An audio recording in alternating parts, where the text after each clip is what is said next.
Assalamualaikum warahmatullahi wabarakatuh. Welcome to Laboratorium Kampung Inggris bersama dengan Mr. Arif. Aha.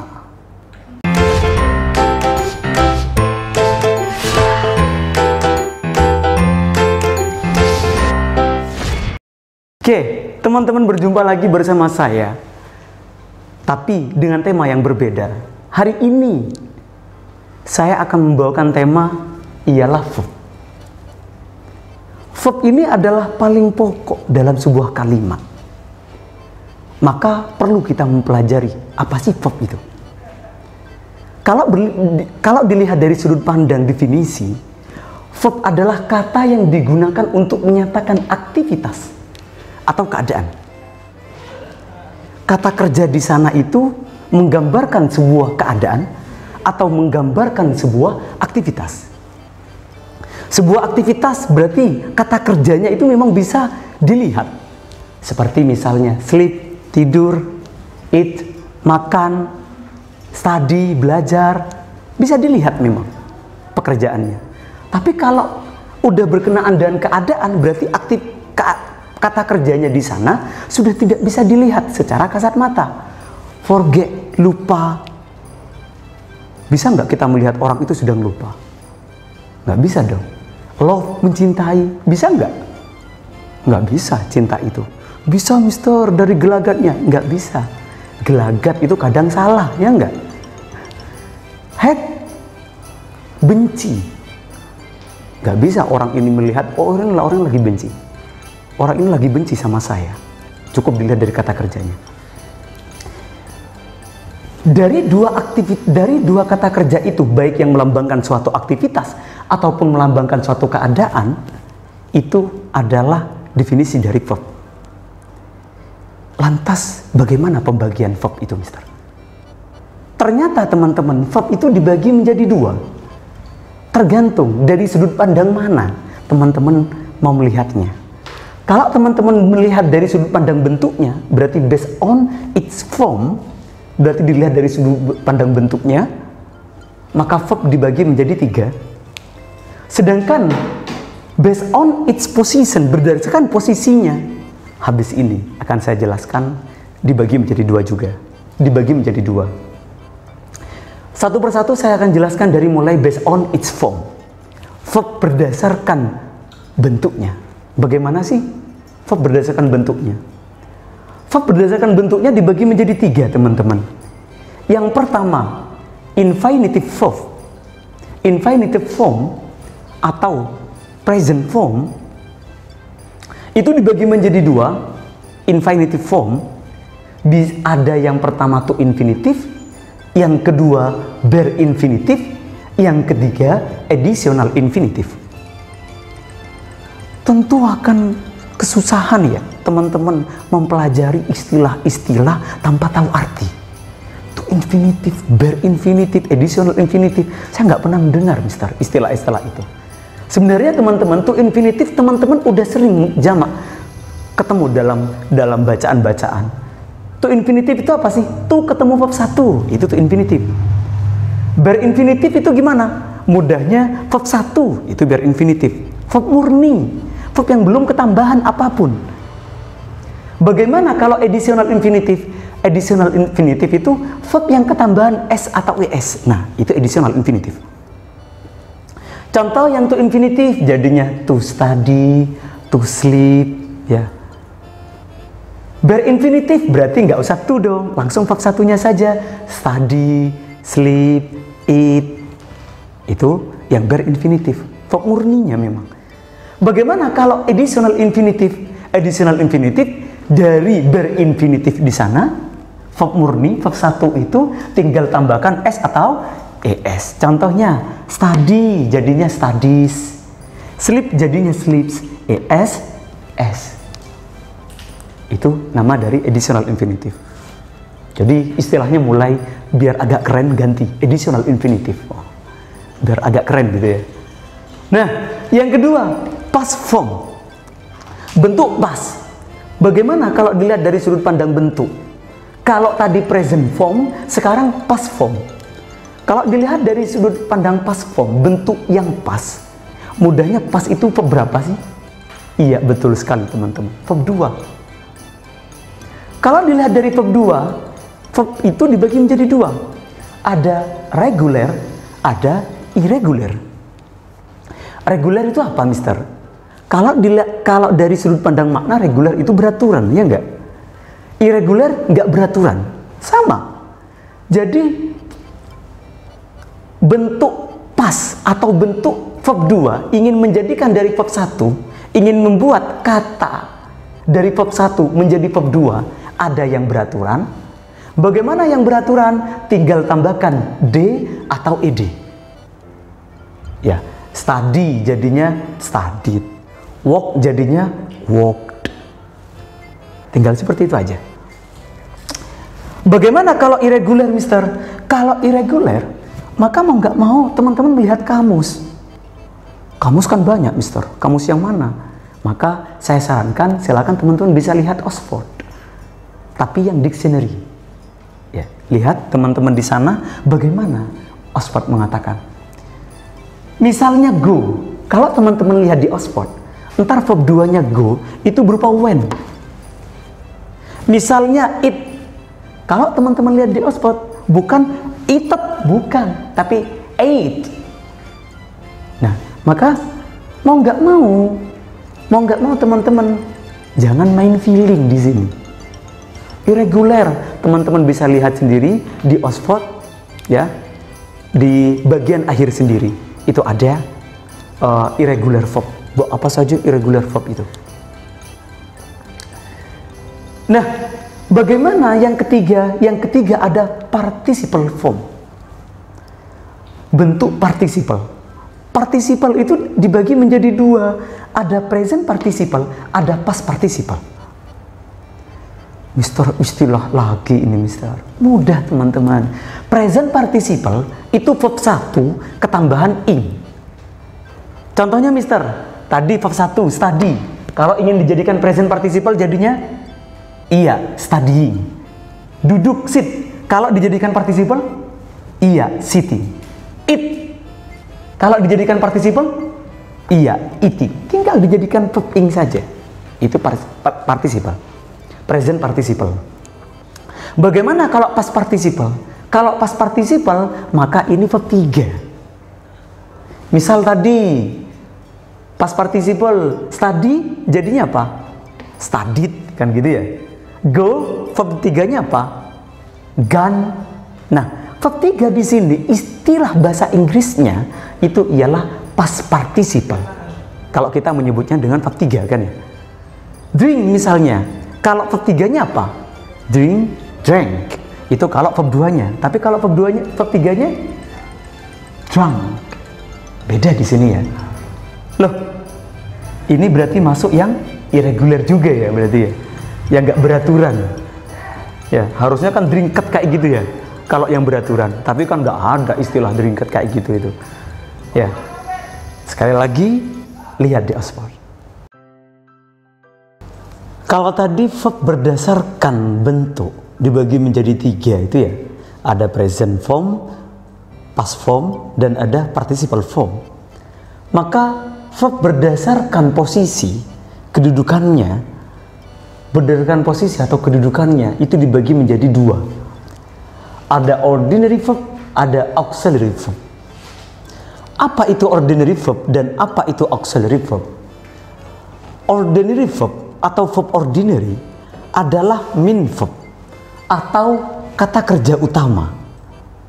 Namanya utama itu wajib ada nggak? Iya dong, utama itu wajib ada. Yang kedua apa? Harus ada dalam kalimat. Nah, makanya ada tambahan selanjutnya, harus ada dalam kalimat. Main verb itu harus ada. Verb ordinary itu harus ada dalam kalimat. Yang ketiga, jumlahnya hanya 1. Tentu dong, kalau utama ya 1, jangan banyak-banyak. Utama tapi banyak nggak mungkin. Itu bukan utama namanya. Jumlahnya hanya 1. Mister, masalahnya bagaimana kalau verbnya itu rangkaian verb? Ada verb banyak, terdiri dari banyak verb.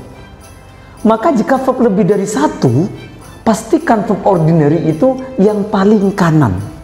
Dari rangkaian verb itu, maka pilih yang paling kanan.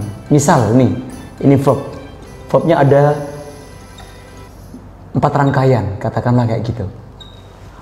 Verb ada 4 rangkaian. Maka untuk menentukan yang pertama kali, mana yang perlu ditentukan adalah min verb. Verb utama itu yang paling penting.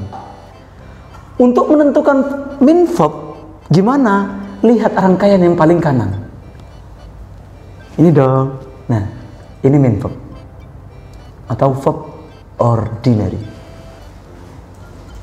Kalau verb yang paling kanan itu verb ordinary, lantas verb sisanya ini apa namanya, Mister? Auxiliary verb. Apa auxiliary verb? Kata kerja bantu. Namanya bantuan itu butuh wajib ada nggak sih teman-teman? Nggak dong. Bantuan itu bisa ada, bisa juga nggak ada.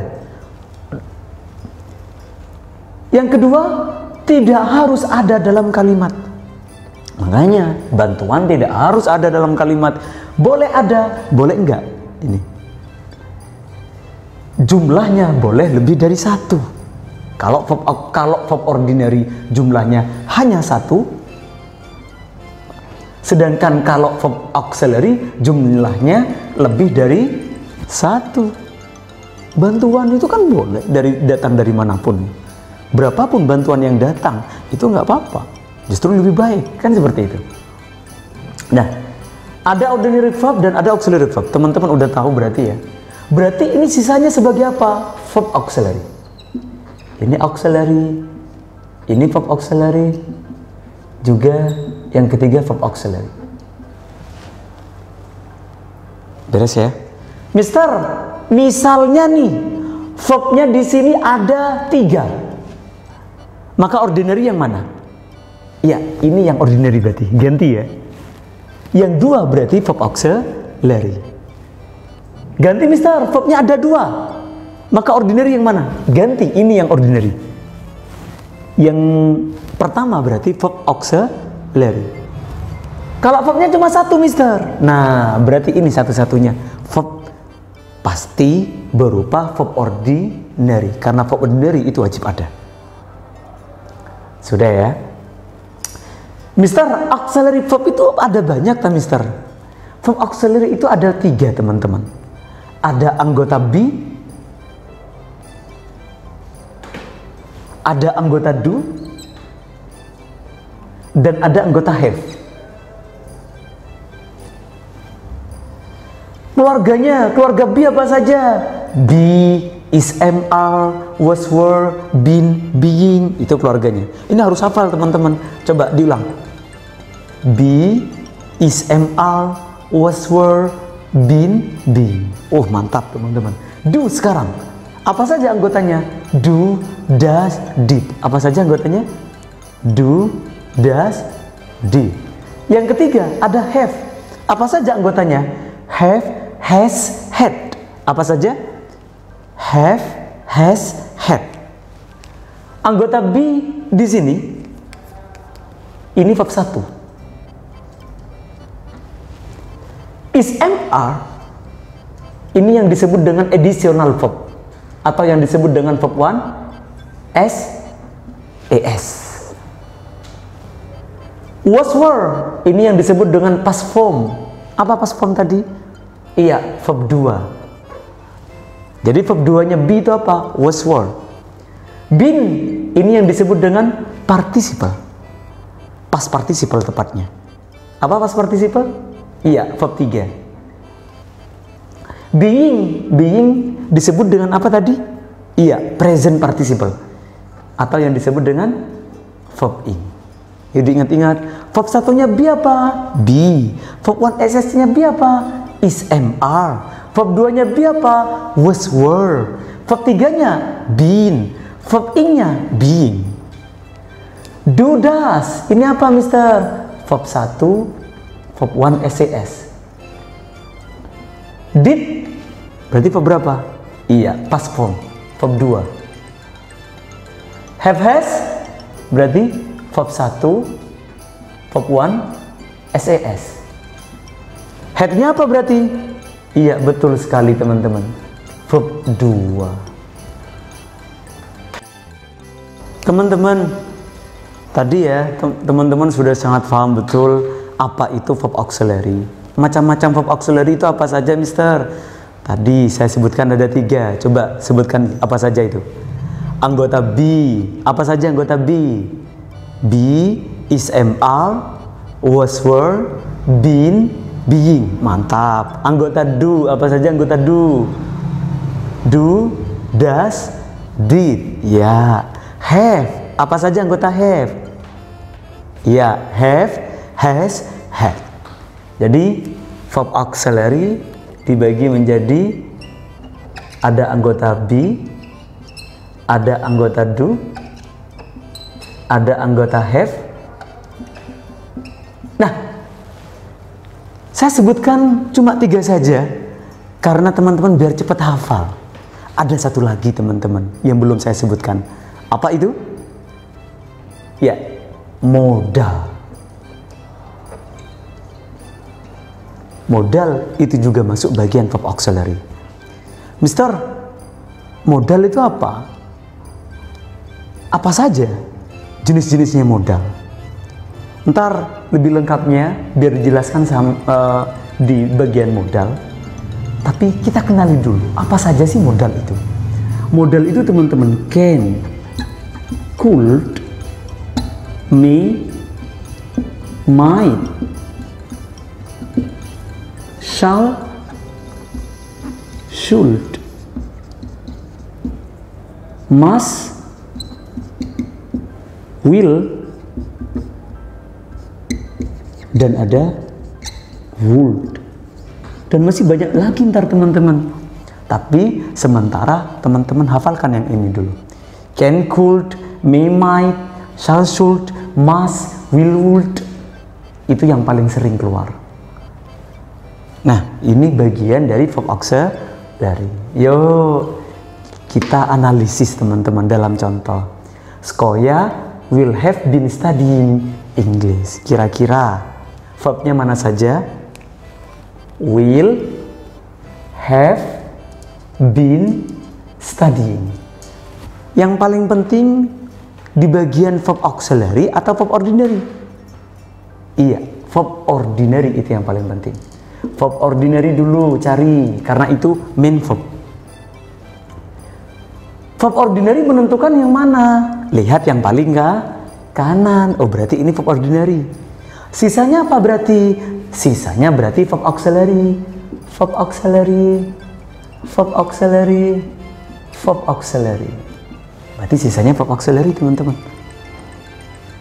Yuk, kita coba lihat yang di belakang, yang di bawahnya. I have been in Paris for 5 years.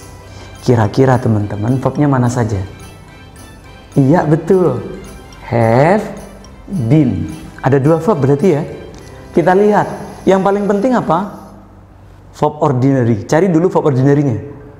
Yang mana? Iya, yang paling kanan. Berarti apa? Been. Ini verb ordinary. Sisanya apa berarti teman-teman? Verb auxiliary. Sekarang teman-teman, the regulations are unfair. Verbnya ada berapa di sana? Iya, verbnya cuma 1. Mana teman-teman? Are. Kalau verbnya cuma 1, berarti teman-teman yang wajib dicari itu verb apa? Iya, verb ordinary. Kalau verbnya cuma 1, bisa dipastikan itu verb ordinary. Mister, are itu kan anggota be, Mister. Sama, be juga kan anggota be. Iya enggak? Sama-sama anggota be. Tapi kalau ada di tempat yang paling kanan, maka jadi ordinary. Sama-sama anggota be. Tapi kalau verbnya cuma 1, maka anggota be di sana akan menjadi ordinary. Tadi yang wajib ada apa teman-teman? Verb ordinary. Yuk kita lihat. My parents have strong accent. Verbnya ada berapa di sini?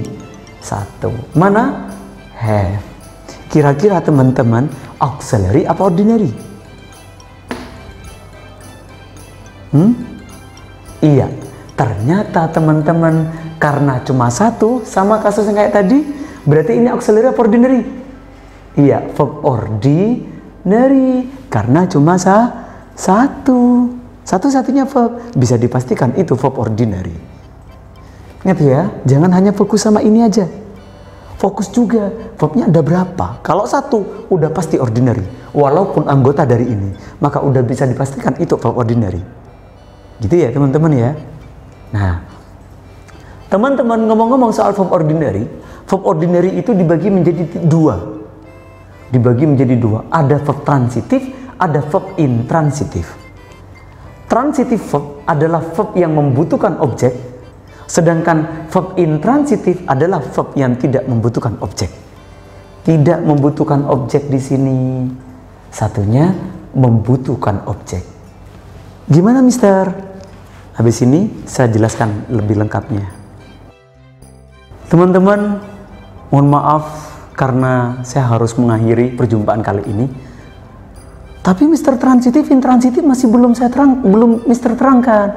Ntar saya terangkan di bagian transitif sama intransitif di bagian video selanjutnya. Mister, saya penasaran, Mister. Udah, tunggu saja, jangan kemana. Tapi Mister, the quieter you are, the more you can heal.